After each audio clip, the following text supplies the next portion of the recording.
ये वीडियो जारी करी है तालिबान ने, जिसमें उन्होंने बताया है कि कैसे हमने ड्रोन का इस्तेमाल करते हुए पाकिस्तानी सेना की चेक पोस्ट, इनकी जो तैनाती वाली साइट थी वो हथियार भंडारगृह है, और साथ ही इनकी सेना के जो बेस थे उन्हें टारगेट किया है अपने आर्म ड्रोन की मदद से। इतना ही नहीं, हैरानी की बात तो ये है कि तालिबान ने जो ये शोकेस किया है ना, ये एक बहुत बड़ा अजूबा है। अजूबा इसलिए क्योंकि तालिबान के पास इस समय लिमिटेड टेक्नोलॉजी है, बल्कि है ही नहीं, और इसके अलावा फंड भी नहीं है।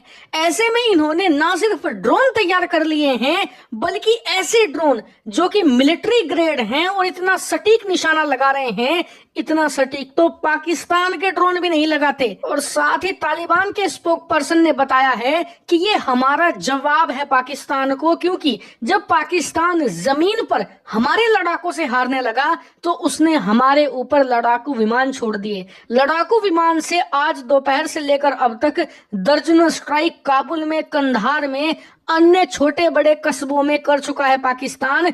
इसीलिए पाकिस्तान को सबक सिखाना जरूरी था, और यही कारण है कि हमने अपनी ड्रोन ब्रिगेड को छोड़ दिया है पाकिस्तान के ऊपर कि तुम्हारे लड़ाकू विमान अगर हमारे लोगों को निशाना बनाएंगे तो हमारे पास भी ड्रोन हैं जो काफी ज्यादा इफेक्टिव हैं, और वो तुम्हें दौड़ा दौड़ा कर मारेंगे। और आप सोच भी नहीं सकते कि पाकिस्तान कितने ज्यादा सदमे में है इस वक्त, क्योंकि उसे लग रहा था कि तालिबान के खिलाफ सबसे बड़ा एज पाकिस्तान के पास है, उसके पास है वायुसेना, जबकि तालिबानियों के पास प्रैक्टिकली कोई वायुसेना नाम की चीज नहीं है। सिर्फ उनके पास जमीन पर लड़ाके हैं जो बंदूक थामकर खड़े हैं। हाँ, उनके पास अमेरिका के छोड़े गए कुछ आर्म्ड व्हीकल हैं, कुछ ब्लैक हॉक हेलीकॉप्टर हैं, लेकिन वो कभी भी पाकिस्तानी वायुसेना का मुकाबला कर नहीं सकते। लेकिन ड्रोन से पाकिस्तान को आज बहुत बड़ा झटका दिया है तालिबान ने, और पाकिस्तान को अब सबक मिल चुका है कि तालिबान को जितना कमजोर, जितना ज्यादा हल्का आंक कर ये चल रहे थे,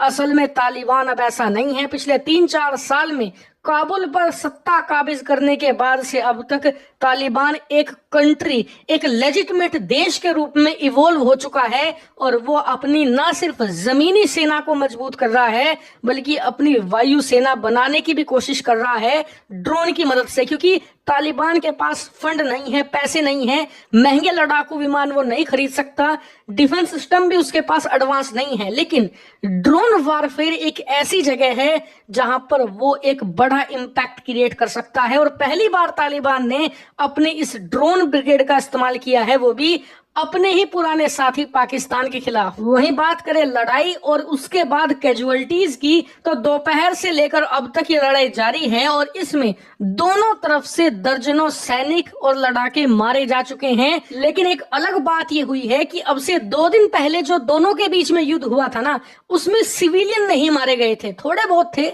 1-2 छुटपुट कहीं घटनाएं हुई जहां पर सिविलियन मारे गए, लेकिन उस समय सिर्फ तालिबान के लड़ाके मारे जा रहे थे या फिर पाकिस्तान की सेना।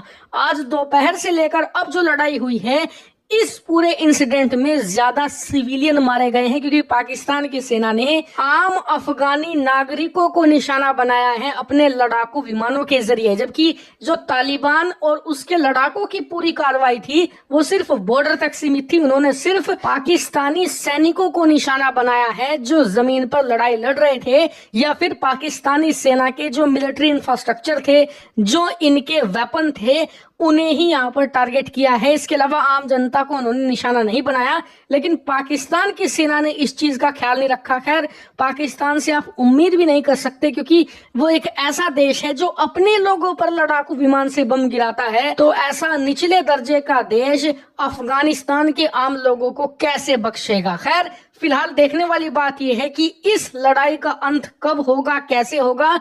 फिलहाल तो दोनों तरफ से गोलीबारी जारी है, और मैं लगातार आपको अपडेट दे रहा हूं, इसीलिए चैनल को जरूर सब्सक्राइब कर लेना।